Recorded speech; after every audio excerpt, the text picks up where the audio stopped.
ডাল মহারানী। কুকারে নিয়েছি 2 কাপ ছোলার ডাল, 2টো টমেটো, কয়েকটা কাঁচা লঙ্কা, নুন, সামান্য তেল আর 1 কাপ গোটা মুগ ডাল।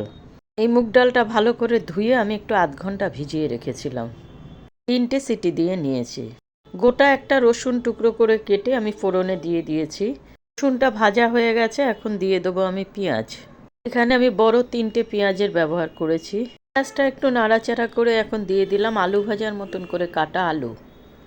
এখন দিলাম সামান্য নুন। একটু মাথায় রাখবেন আমি সিদ্ধ করার সময় তো নুনের ব্যবহার করেছিলাম। এবার দিয়ে দিলাম 1 কাপ চিকেন কিমা। ভিডিওটি ভালো লাগলে লাইক, কমেন্ট, শেয়ার এবং চ্যানেলটি একটু সাবস্ক্রাইব করে দেবেন প্লিজ। আপনাদের ভালোবাসা আমার খুব খুব প্রয়োজন।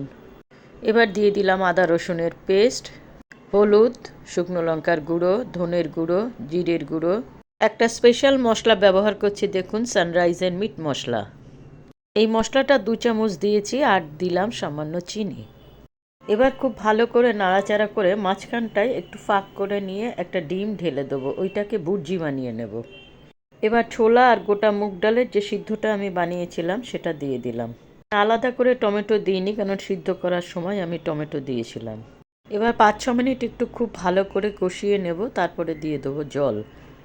একটা হাতা দিয়ে ডালগুলোকে একটু আস্তে আস্তে পিষে দেবেন, তাহলে ডালটা খুব মাখা মাখা হয়, খেতে খুব টেস্টি হবে। 5 মিনিট একটু স্লো ফায়ার করে ঢেকে দিলেই ডাল মহারানী রেডি। গরম এরম ডাল সঙ্গে লুচি, পরোটা, রুটি জমে যাবে।